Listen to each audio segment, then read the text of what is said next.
Welcome, everyone, to this episode of the Expansive CEO podcast. I'm your host, Hannah Chapman, and it is Thursday, December 11th, 3:35 p.m. Mountain Time. So markets are closed. We're going to talk about all things that happened this week for Investment Friday with my good friend, Brad Haines. Brad, you're here. You're in a different spot because you're in Phoenix this week. And I am. I'm sitting in our worldwide global headquarters for Juncture World Strategies in South Scottsdale. Actually, it's probably more Midtown Scottsdale than anything else. But Paradise yes, Valley-ish, really. yeah, we're we're there. Um, but yeah, I'm enjoying the sunshine, even though I haven't seen a ton of it this week, simply because I've been running and gunning between meetings and with clients and prospects and just different people I need to meet with while I'm here. So it's been a great week. Love our clients. They're awesome. So Yes, definitely a time that you get to actually see people in person when you're here. So it was good. It's good to see you. And we had some news this week that the Fed did lower interest rates.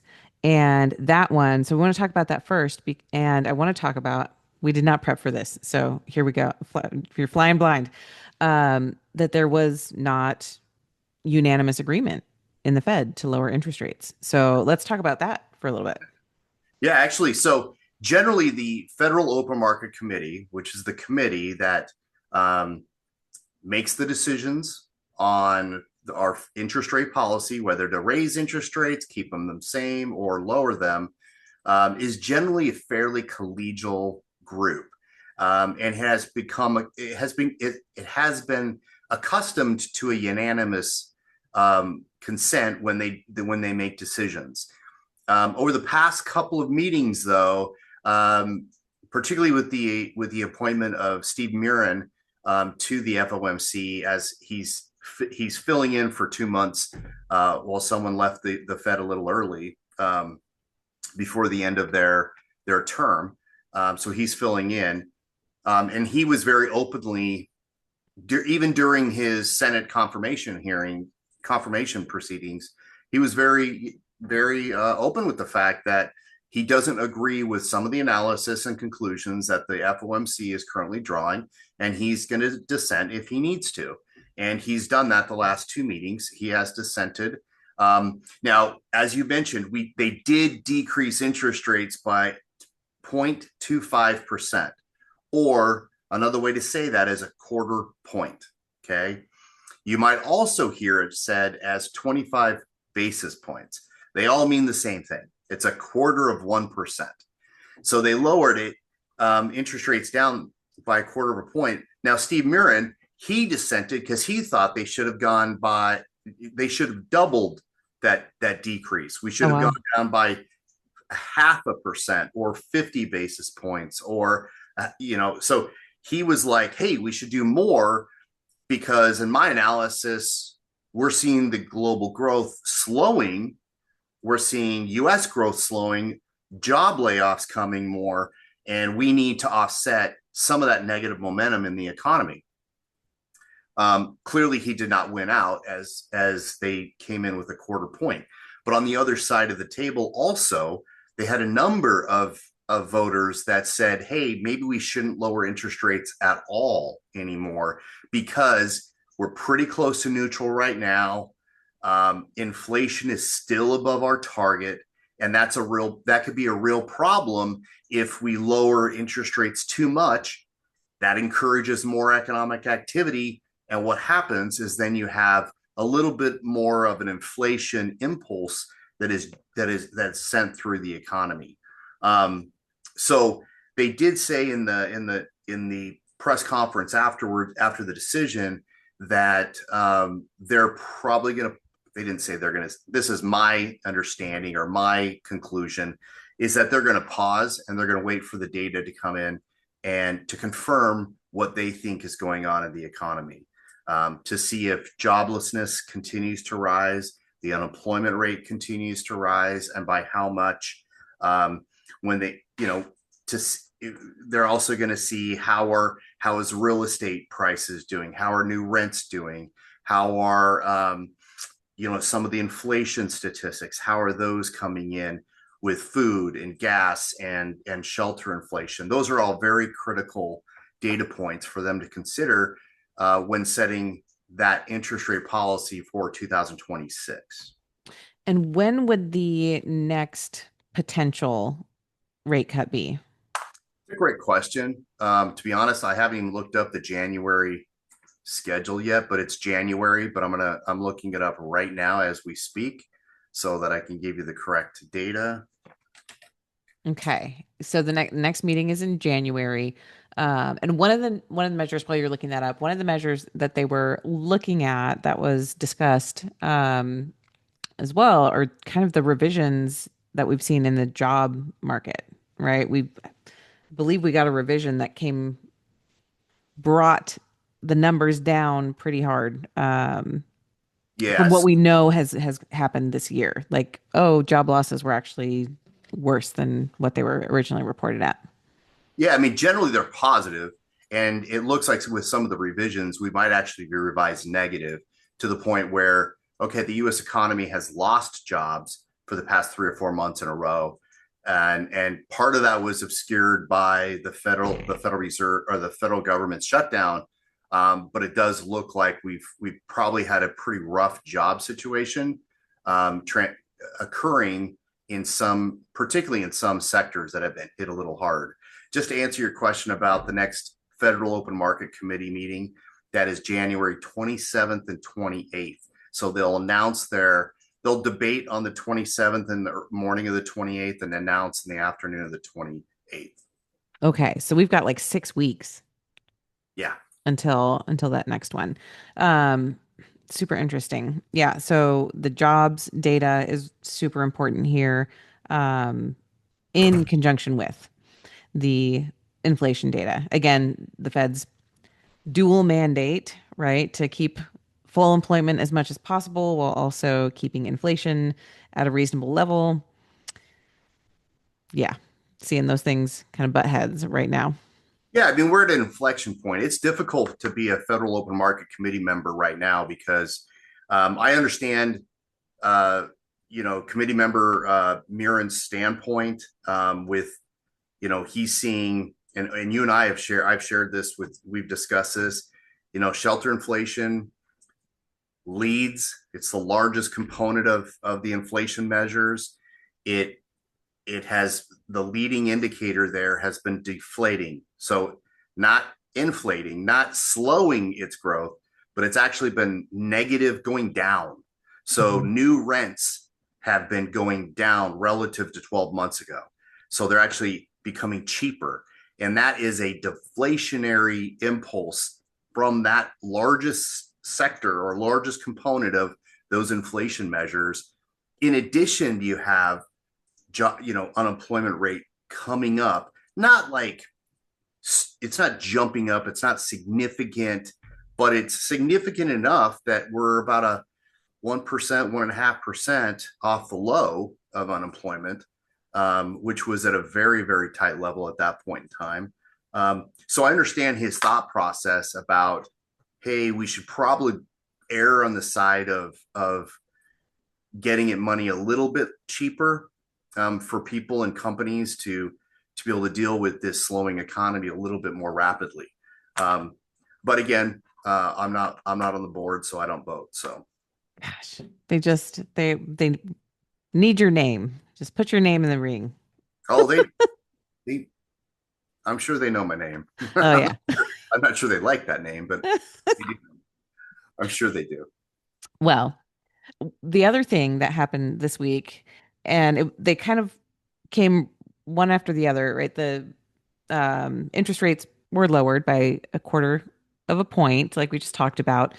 That shot the markets up a little bit. They liked that. They're like, oh, okay, that's what we were expecting. And we had a rise from there. And then Oracle came out with some news that kind of pulled everything back down a little bit. So we've got some new things happening there. Let's talk about what's going on with Oracle. Okay. So Oracle is by the way, I'm not expressing any opinion on Oracle in this show. whether you buy it or sell it is on you. I'm just sharing news, and I think it is indicative of a trend that I want to highlight to all of our viewers and listeners. Um, so Oracle has begun investing massive amounts of money into building um, infrastructure for analytics for artificial intelligence. Okay, so they're building these chips in these data warehouses and these data centers, and they are hosting these data centers. And AI companies come in and rent the computing power from them to develop their artificial intelligence models. All right. Well, they've previously announced that they were going to invest about $35 billion into this product line, and they just announced they're going to increase that amount to 50 billion. So 15 more $1 billion over the next 12 months in terms of of expanding that capacity. Now, their revenues are growing fantastic. Okay, so we're seeing adoption. But the problem becomes, and this is where investors are stepping in, and this is why Oracle stock has faltered a little bit, is and this happened with Meta too, which is the parent company of Facebook, is both these companies announced massive amounts of capital expenditures, massive investments, right? Tens of billions of dollars. And now, and both sets of investors at different points of time have become wary of investing that much money that quickly without a sure payoff. Hmm. Like, when is this going to pay off? What amount is our return going to be? If we're going to invest $50 billion, great. Is it 1 year out, 2 year out, 3 year out? When is the cash flow going to start to return in enormous amounts for us as shareholders, right? Because that's what we care about as shareholders. Similar to Meta.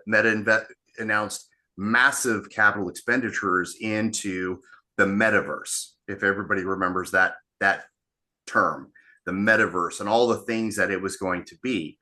Well, Meta came out, their stock price faltered because investors were publicly questioning whether that was the most prudent use of their dollars, and Meta pulled back on that.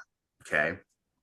Oracle's in the spot right now where they also have expanded and made announcements of these massive investments, and investors are being pretty wary about, when is the return going to be? How secure is this return? Is it 1, 2, 3 years out? And how big is this return going to be? If you're taking $50 billion and investing it, you've got to have the ability to monetize that investment. And so I think this is a very healthy trend, because what it indicates to me is that investors are expressing caution when it comes to these massive investments, and they're asking their managements of their companies to use prudence when it comes to making these investments, and that capital expenditure discipline will help extend out the artificial intelligence infrastructure boom. It won't get as hefty or as lofty as booms in the past. But again, they're saying, hey, let's be disciplined in how we're investing in this. And I think that's a really healthy thing for individual companies, and the like. Now, it remains to be seen if Oracle is able to monetize these investments in a quick fashion. If they are, fantastic. If they aren't, not great. But again, it's something that we have to be aware of and that we have to be watching for. Well, the thing that jumped out to me about this is that they're taking a different stand in this is a long-term thing. This is a long-term investment.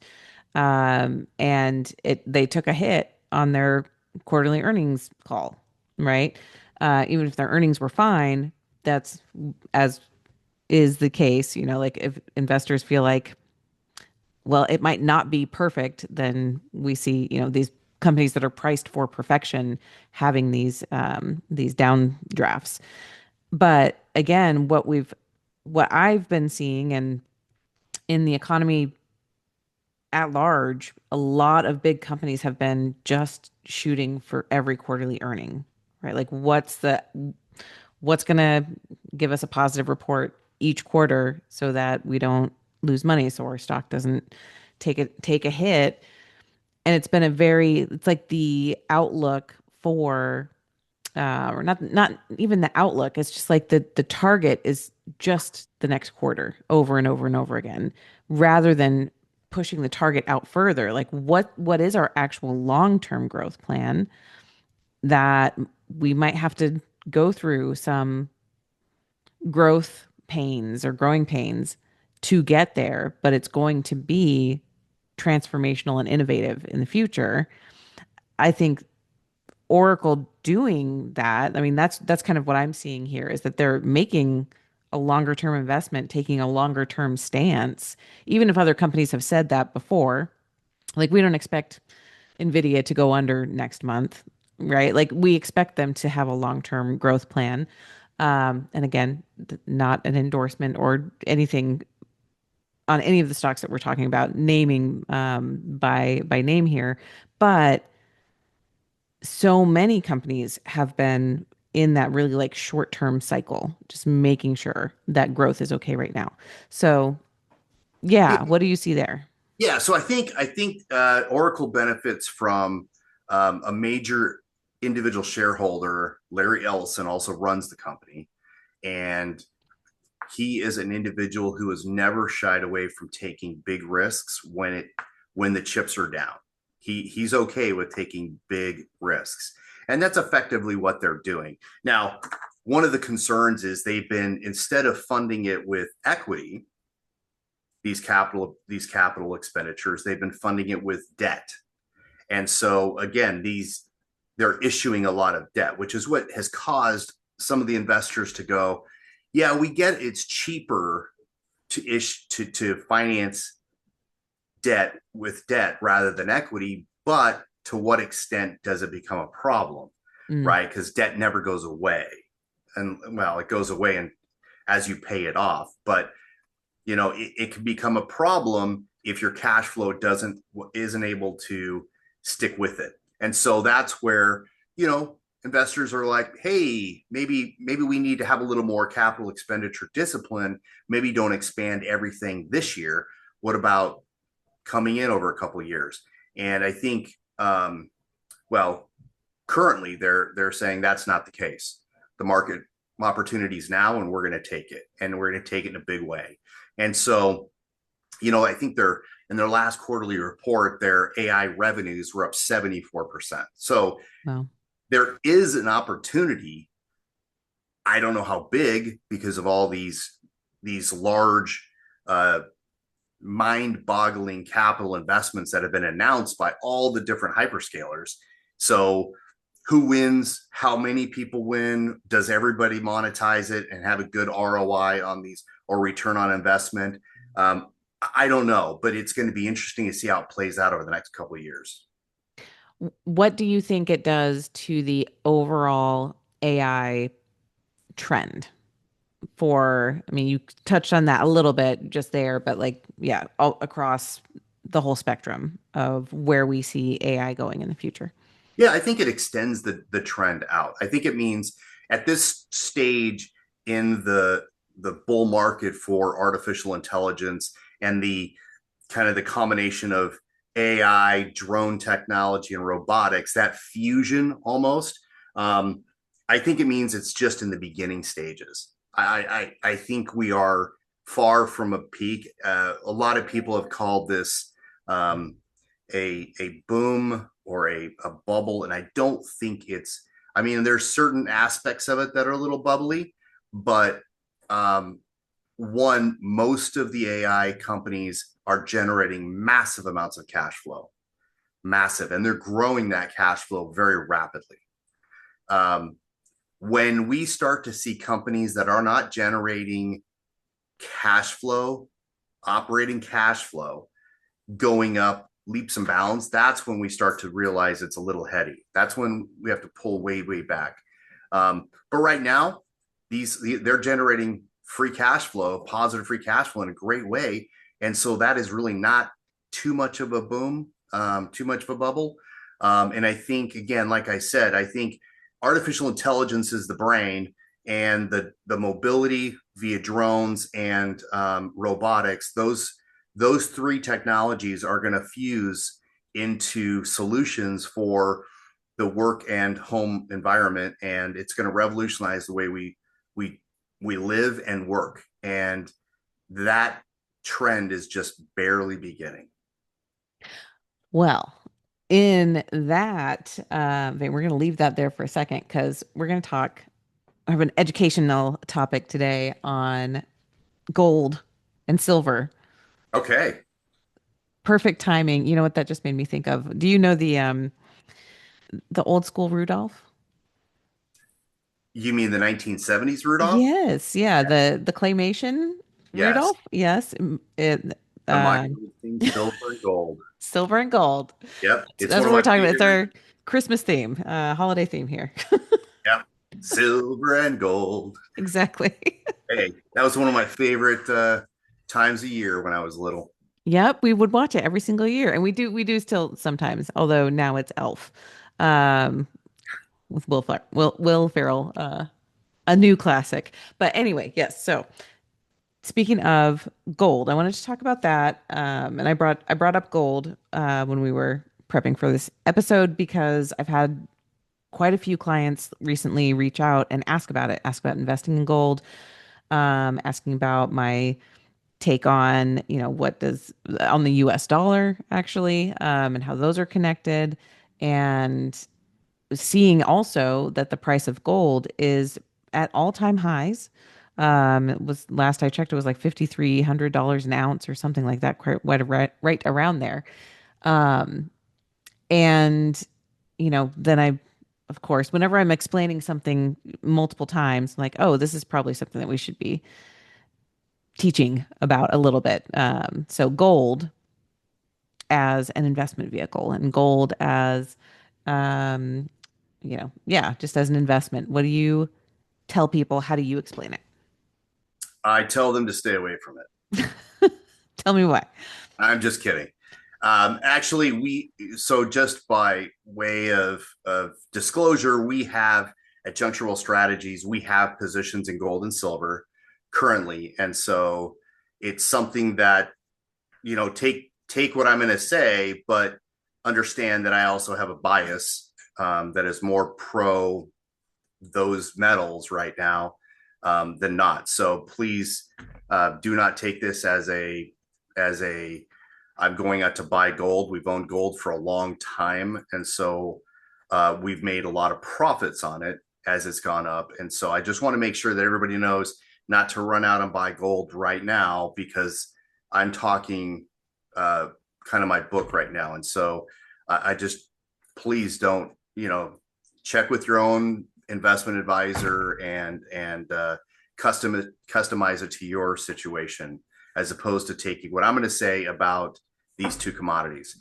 Gold and silver have done very well, and they've done very well for a number of reasons. One is the international and global trust in the U.S. institutions are falling to lows. If you look at a lot of global surveys that consider free press, we're in the 50s in terms of countries, in terms of free press.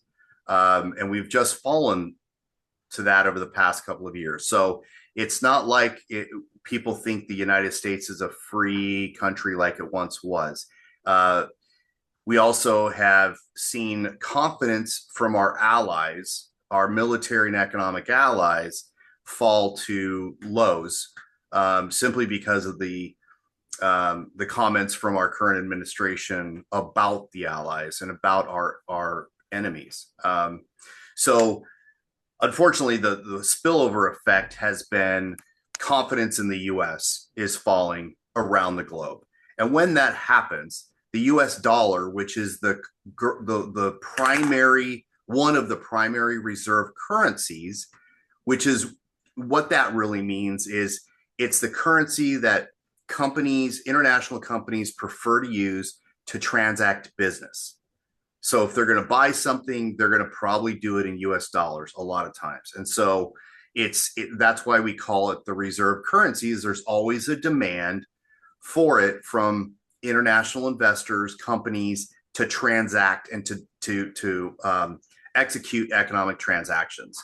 And that gives us a certain demand for dollars at all time. Okay. Not all countries have that benefit. They don't enjoy that advantage. In fact, it's allowed the US to expand our financial markets. It's allowed the US to enjoy lower interest rates than we otherwise would. It's allowed us to truly economically grow faster than the rest of the world because we've been viewed as an open market, capitalistic economy that has very strong institutions and very strong law and order. Unfortunately, it seems like, from what I see in both surveys and in the financial markets, that confidence is being eroded by what we're currently doing in the United States. So when that happens, people don't buy the US dollar as much as trying to find equivalents. A couple of the alternative investments, instead of buying US dollars, is they buy gold and silver. And so as the confidence in our institutions have been eroded, you've seen gold appreciate significantly. And same with silver. In fact, some analysts today surmise that JP Morgan is established a pretty decent silver position. Now, JP Morgan's looking over a many year period, so I would take that with a grain of salt, but it just tells you that there's a lot of interest in gold and silver as an alternative to the US dollar nationwide. It kind of started off a couple of years ago, maybe 4 years ago, with the Russian invasion of Ukraine. People started to understand that the US was not going to support democracies as much as they had in the past. And that started to cause an erosion in US trust. And you noticed the US dollar dropping off. You noticed silver and gold starting to rise. And that's where we are today. Now, today, as we sit here, do I think gold and silver is a great investment? I think if you own it, great. But be wary. It's at an all-time high. I don't want you stepping into it. It may go up a little bit more as interest rates in the US have come down, and the US dollar has dropped off. But again, you got to be really careful because a commodity is just that.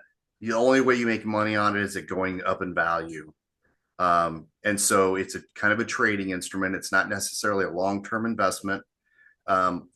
So it's something that I would be wary of, be a little careful of. If you want to have some, don't buy too much of it. Well, one of the ways that it was described to me many years ago is that gold is, and silver in this case as well, is a store of value. Mm-hmm. It's not the same as, again, if we're talking about Oracle today, right? Like they don't, it's not something that creates something new and innovative and people want to buy it, right? Like think stocks go up in value because they are creating more value within the economy. Yeah, and in fact, it's the exact opposite. Right. Gold, physical gold, you actually have to pay for storage on an annual basis. So not only does it not produce cash flow for you, you have to pay to store the physical gold if that's the way you want to go in terms of investing. It's something that I tell people. I go, look, if you want to buy gold itself, great. If you want to do it via the financial markets, take a look at the difference between the gold miners and the metal.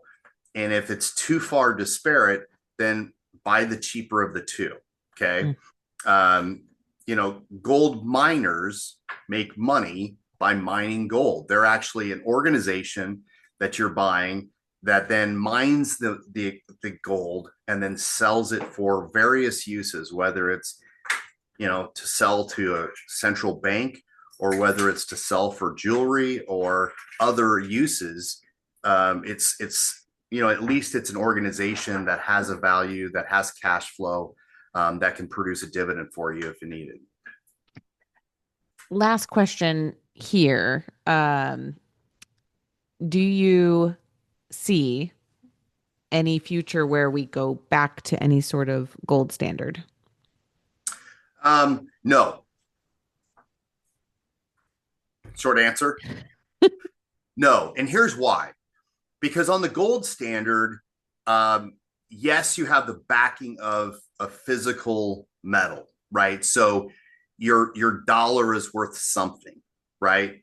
But you also hamstring all of your monetary stimulus. So if the economy starts to suffer, you can't necessarily print more money. In fact, you can't. Mm-hmm. That was the problem with the gold standard that we had. Is if the economy started suffering, you couldn't lower interest rates, you couldn't raise interest rate, you couldn't create money supply to offset some of those downturns in the economy. And so that's the problem. You need to have somewhat of a control there so that you can combat unemployment and inflation on both sides of that coin. It's something that it sounds good, but the implementation of it would be terrible because it would literally mean we would probably have to deflate. Mm. And that can be a problem. Deflation is far, far, far worse for an economy than high inflation. Okay. Mm. I'm not talking about hyperinflation. I'm talking about high inflation. So I would consider 2021 to 23 high inflation, right? And that was pretty rough. That was pretty rough for a lot of people. Deflation is worse than that by far. It means you're getting poorer every year. So think about that in your mentality. So your 401k is not growing, it's going down. You're getting poorer every year. It's a bad place to be in. And so when people talk about having something backing, the US dollar is backed by the full faith of the US government. Okay. For whatever that's worth. Okay. I think it's worth a lot. And the net assets in the United States is worth a lot. Even with all of our debt, if you take all of the federal government's assets, subtract out all the debt, we're still way, way ahead of the game. Mm. And so that's already somewhat backing the US dollar. So I just don't think, people they throw this word fiat around. Right. And I'm not sure they understand what that word means. A fiat currency is one that is not backed specifically by something. It is basically because everybody agrees on that it's worth something. Okay. So we can transact, so we can have a store of value, so we can have a medium of exchange. All of these things, if we didn't have the US dollar, there's nothing we could do with it other than make it like for paper, maybe write on it. There's not a lot to do. IOUs. Right. So to me, it's everything's almost fiat a little bit. So to me, backing something is not necessarily the most important consideration. Well, I didn't think that question would get you so fired up. So thank you. Sorry, no, it's not. It's just a lot of crypto people say it's fiat, and the most fiat thing in the world is Bitcoin and the cryptos. They are. If they weren't going to be a coin, what would they be doing? Nothing. There's no other purpose for them. So it's like the epitome of a fiat currency. So To me, it's like I hear that term a lot, and I don't think people actually understand what the meaning of it is. So just to circle that back up, tie a little bow on it, saying fiat currency means it's literally backed by your word. And that's what the US dollar became after it was taken off the gold standard back in Perfect. the 70s, Yep. right? Perfect. Nixon. I know some history. So that's what we currently have at this moment. And it would be extremely difficult and most likely not possible in our current economic, um, the way our economy works to ever have it be put back on to any gold or silver standard. Correct? I get that. Right. Hold on. I'm looking something up very quickly. You look that up. Yes. I will. I'm gonna hold on just a second. Well, and Yeah, that's the 71. It ended. So August 15th, 1971. It ended the U.S. dollar's convertibility into gold, which is basically means exchange rates floated, became floating, and it became a fiat currency. and so I want to just kind of like bring that back up to, like the when we think about the Great Depression, when we think about even after that, so like the hyperinflation that kind of happened, stagflation that happened in the 70s and the big inflation numbers we saw and high interest rates we saw in the 80s to combat that. Part of that was this shift from gold standard to fiat standard, and the tools that we have now, the economic tools that we use, are different. So we don't have the same risks in some way, but also, I mean, but then new risks come to the front too. We've got the national debt, the national um, debt service that we have to pay, each year because of our deficit spending, and that's a different beast that we're dealing with than we had during the Great Depression or during, the 70s and 80s. So our economy evolves, and it's evolved in such a way that it's different. It is different now than when we were back on the gold standard, and it's not. You can't. What the metaphor that's coming up is like you can't turn the butterfly back into the caterpillar.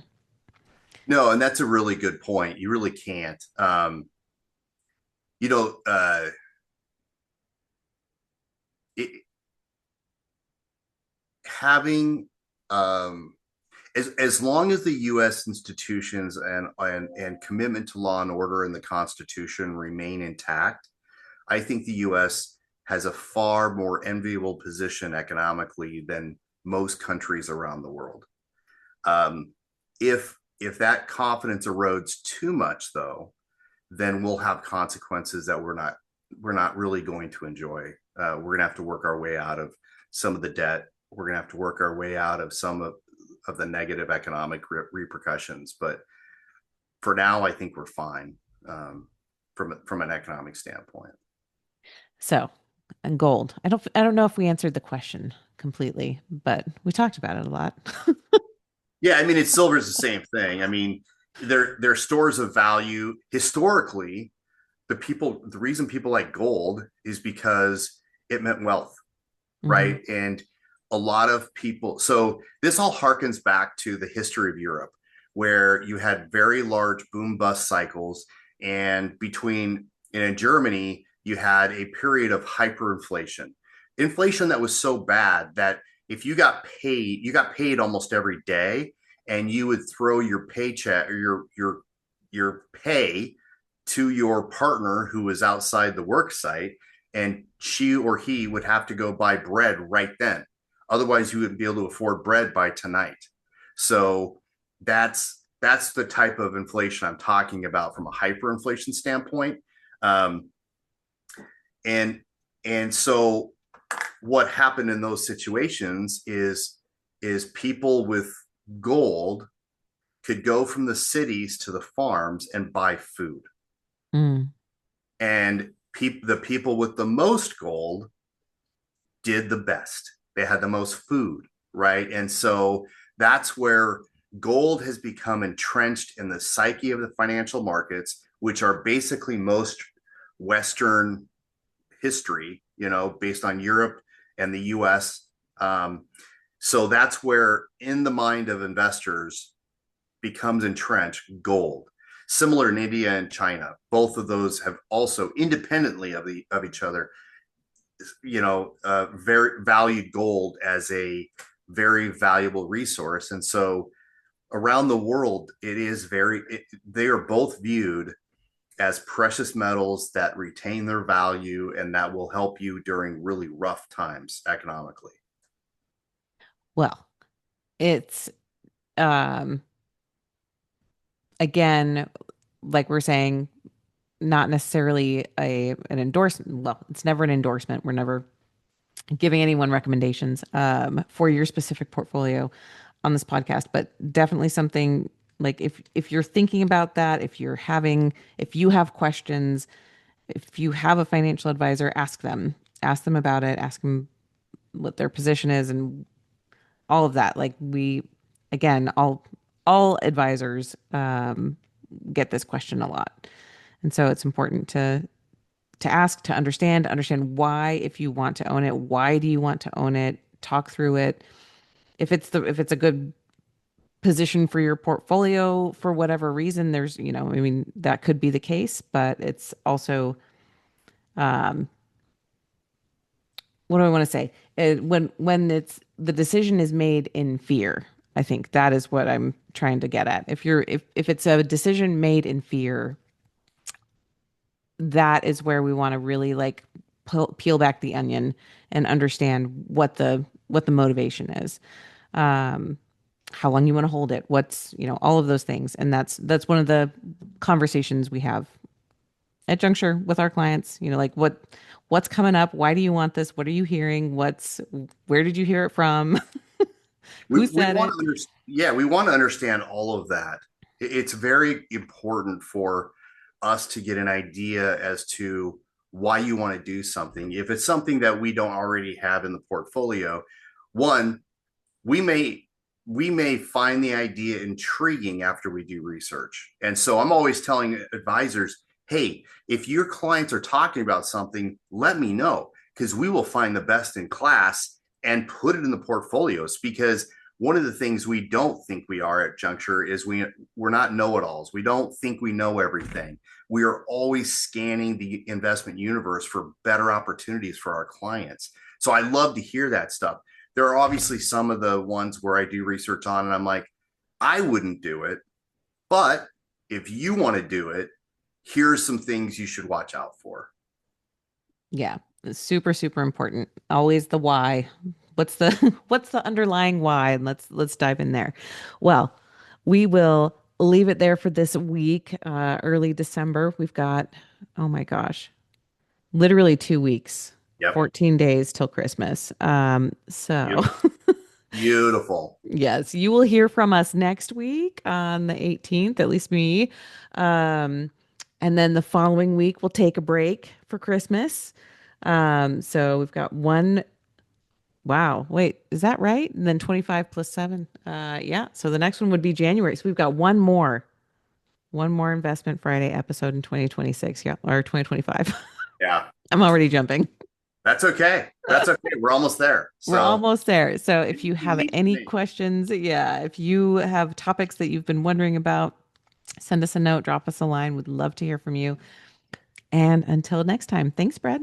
Thanks. That's it for this episode. Thanks for listening, and be sure to like and subscribe.